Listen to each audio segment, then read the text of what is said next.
What's up, everybody? Welcome back to the AM, guys. Welcome back to 5 Minute Rants. I'm your host, Michael Abernathy, and welcome to the show predicated on journey of life and business. I've got Joseph Powell back here with me. We talked about doing 3 episodes just because of some of the stuff he has to share. I think is worthwhile. Welcome back, Joseph. Good to be back. How are you, Michael? I'm doing good, man.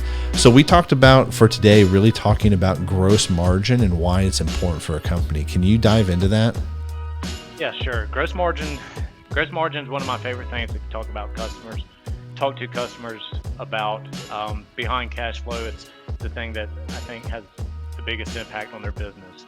Why? Real quick, why? The outsized weight that it has on overall profits. If you can increase gross margin, it has more of an effect than just decreasing general expenses. So I'll back up a bit. Cool. What is gross margin? Yeah. It's loosely defined as the percentage of revenue left after direct costs are accounted for. So if you're a manufacturer, that's your cost of goods sold. I look at four ways that it can be impacted. Okay. Which are the 4 main drivers of gross margin. That's price, cost, revenue mix, and operational efficiency. Okay. And out of those 4, Joseph, what do you believe is the most important one to focus on? If you can only pick one. Price. Why do you say price? Okay. Price is the low-hanging fruit. Most businesses I find don't charge enough to begin with. Really? Most businesses could do with raising prices anywhere from 10 to 15%, and their customers wouldn't blink an eye. Wow, that's really interesting. It is, and when I talk with clients, we usually try and come up with price increases. And what I tell them is, you schedule your price increases. Usually that's annually, but scheduled price increases just don't shock your customer base like increasing every 5 years would, that's when you lose customers. Wow. So it's not even so much a price increase, it's the consistency of expectations that makes it or break it. Exactly. That's really interesting. Okay. All right. So you've picked number 1. Pick number 2. What's your second best one? The opposite side, the cost. Just because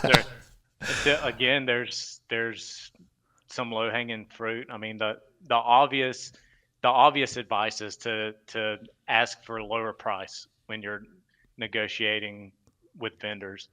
But beyond there, you can shop it around and look for new suppliers. A big thing you can do is volume discounts. Try and buy on volume. And then you clean up non-value producing costs, which are... Yeah, I was going to ask you, what's a non-value producing cost?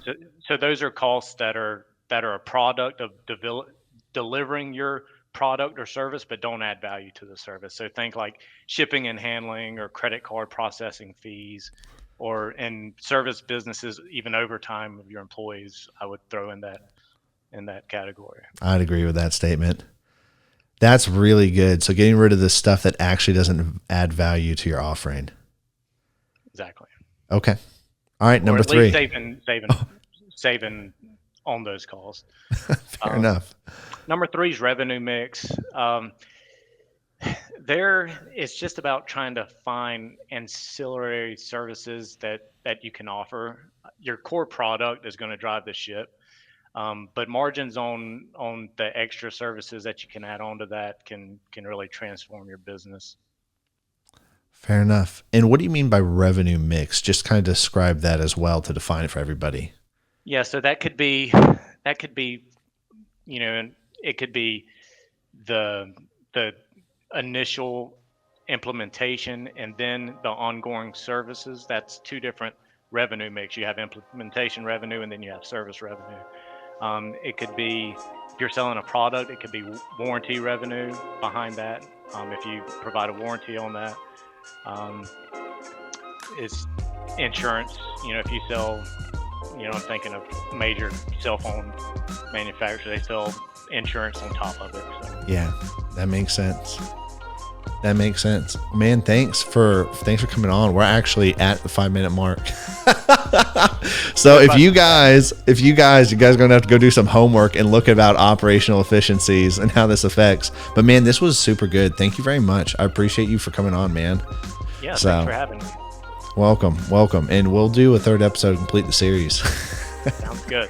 Awesome. Catch y'all later, guys. Peace.